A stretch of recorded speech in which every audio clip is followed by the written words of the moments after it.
1 kilo de gelatina neuronal, alimentado por apenas unos vatios, produce en menos de un segundo una experiencia subjetiva completa, colores, dolor, recuerdos, planes.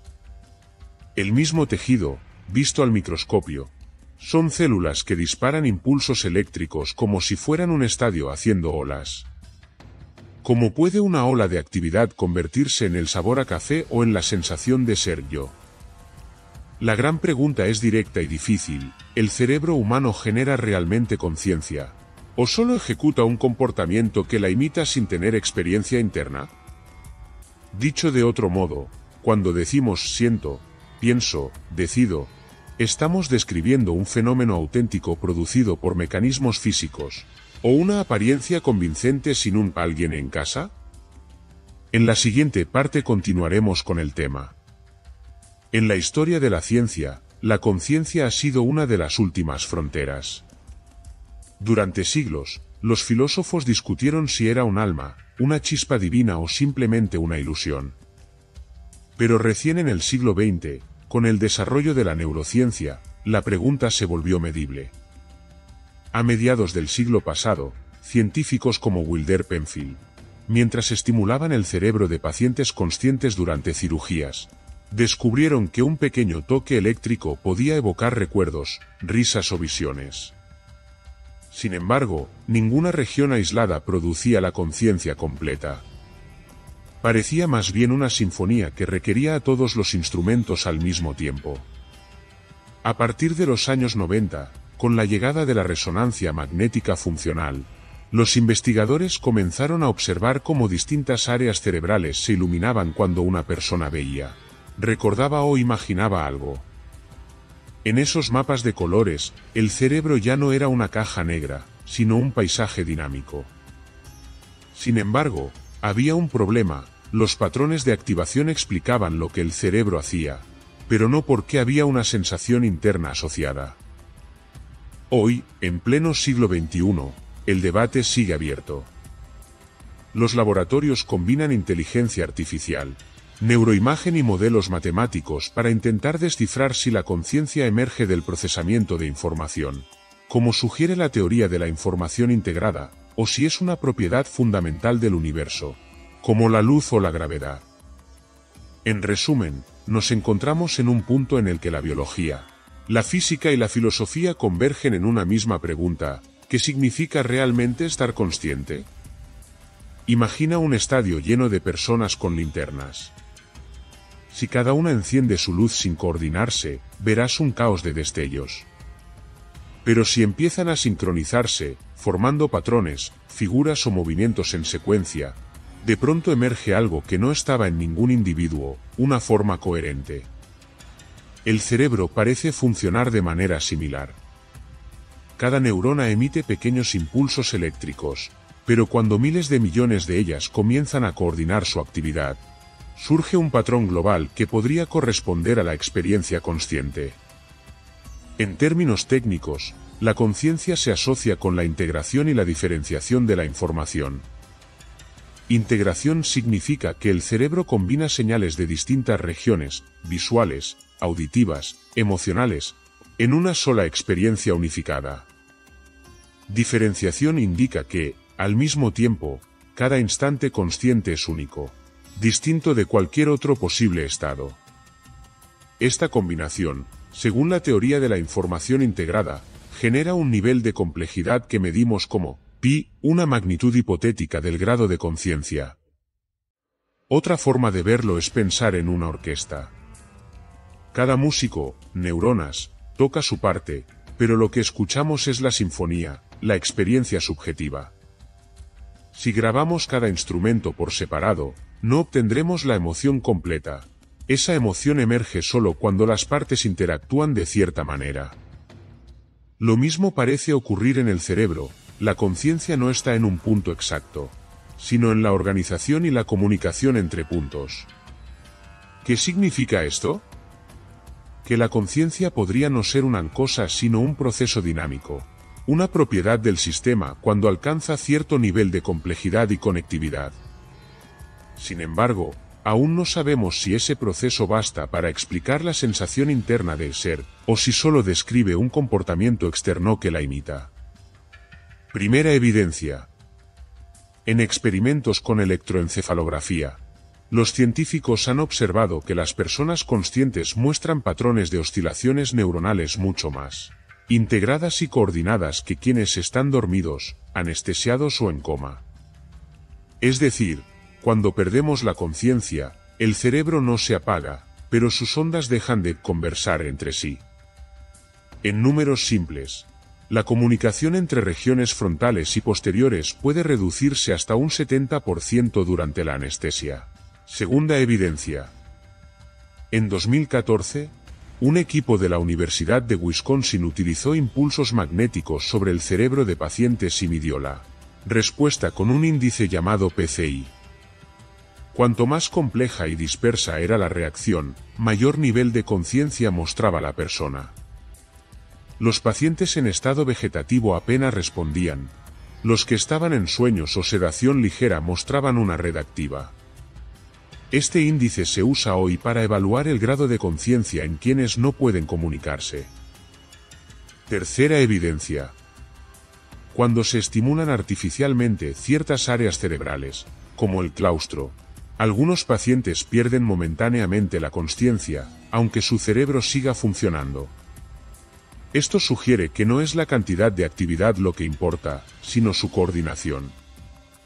Un computador con miles de núcleos puede procesar datos, pero eso no garantiza que sepa que los está procesando. Cuarta evidencia. Estudios con inteligencia artificial han mostrado que los algoritmos pueden reconocer imágenes o lenguaje sin tener ninguna experiencia subjetiva. Analizan patrones, predicen resultados, pero no sienten nada. Esta comparación nos recuerda que procesamiento de información y conciencia no son necesariamente lo mismo. Un procesador puede ser inteligente sin ser consciente. En conjunto, estas observaciones apuntan a que la conciencia humana no depende de una región específica ni de un volumen de actividad, sino del modo en que la información se organiza e integra. Pero, como veremos, esto no significa que el cerebro la genere realmente. Podría simplemente imitar sus efectos. La hipótesis nula en este caso sería la siguiente. Los hallazgos sobre actividad cerebral compleja no demuestran que el cerebro genere la conciencia, solo que la acompaña. En otras palabras, los patrones neuronales podrían ser correlatos de la conciencia, no su causa. Esta distinción, aunque sutil, cambia por completo la interpretación de los datos. Una explicación alternativa es la del epifenomenalismo, que propone que la conciencia es un subproducto del cerebro, como el vapor que surge de una locomotora. El vapor acompaña al movimiento pero no lo impulsa. Según esta visión, los pensamientos y sensaciones no causan nada, simplemente emergen como un efecto secundario de la actividad neuronal. Esta idea resulta incómoda porque implica que el yo no controla nada, solo observa. Otra propuesta es la del panpsiquismo, que sostiene que la conciencia es una propiedad básica del universo, presente en distintos grados en toda la materia. En este modelo, el cerebro no crea conciencia, sino que la canaliza o la organiza. Esta explicación es atractiva porque elude el salto misterioso de lo inerte a lo consciente, pero tiene el problema de no ofrecer un modo claro de medir esa supuesta conciencia universal. También está la teoría del procesamiento global, que sugiere que la conciencia aparece cuando la información se comparte ampliamente en el cerebro, como si muchas pantallas mostraran el mismo contenido. Según este enfoque, la diferencia entre estar consciente o no es la capacidad de difundir la información, no una sustancia misteriosa. Sin embargo, esto aún no explica por qué esa difusión se siente desde dentro. En la práctica, ninguna teoría ha logrado cerrar el círculo. La evidencia actual encaja mejor con la idea de que el cerebro produce las condiciones necesarias para que surja la experiencia, pero no está claro si son también suficientes. Tal vez el cerebro sea como un espejo, no crea la luz, solo la refleja de una forma que permite verla. Nuestros instrumentos actuales capturan apenas una sombra de lo que sucede en el cerebro consciente. Las técnicas de imagen como la resonancia magnética funcional registran cambios en el flujo sanguíneo, no los pensamientos en sí.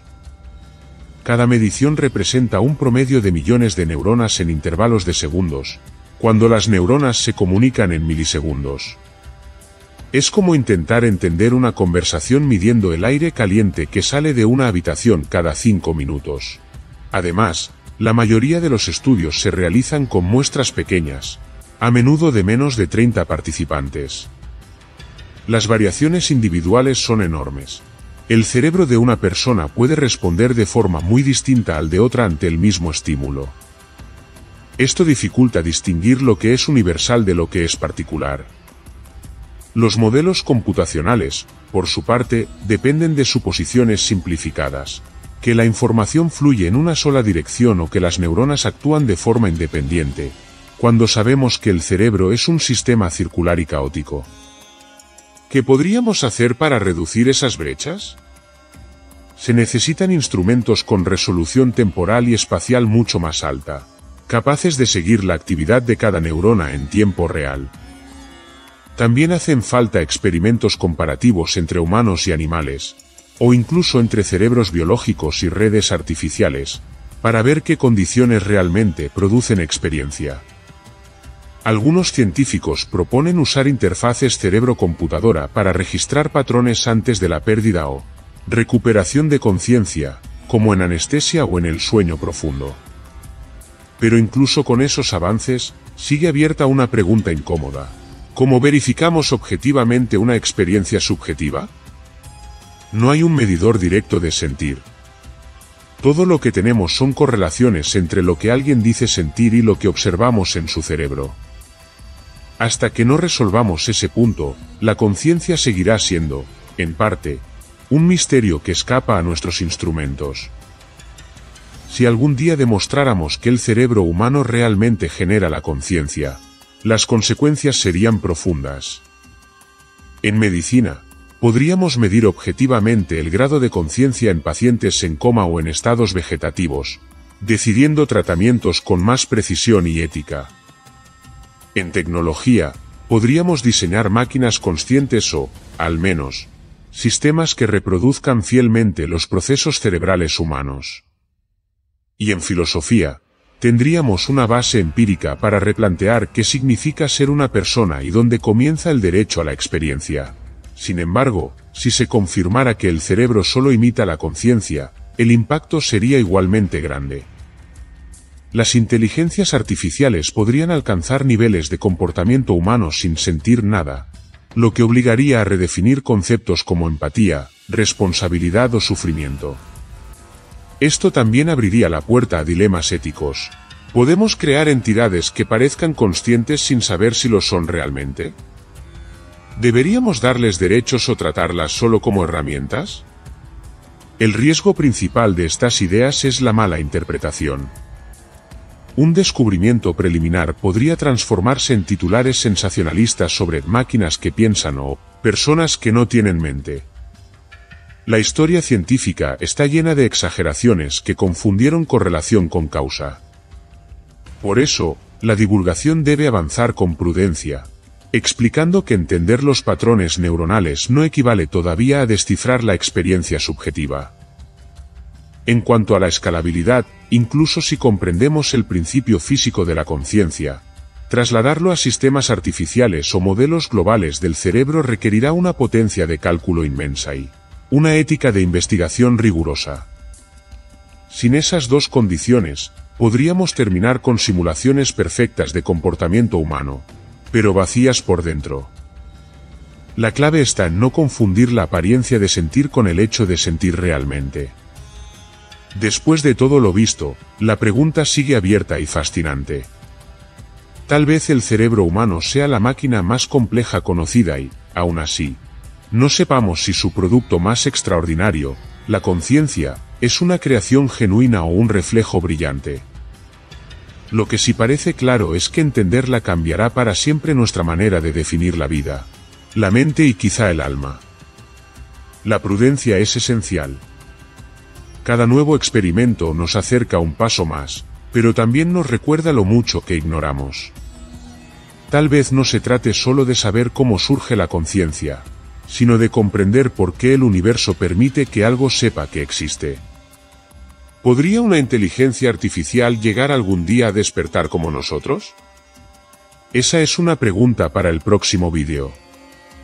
Si te interesan estas exploraciones sobre el misterio de la mente y la ciencia detrás de lo que somos, considera suscribirte y seguir la próxima historia.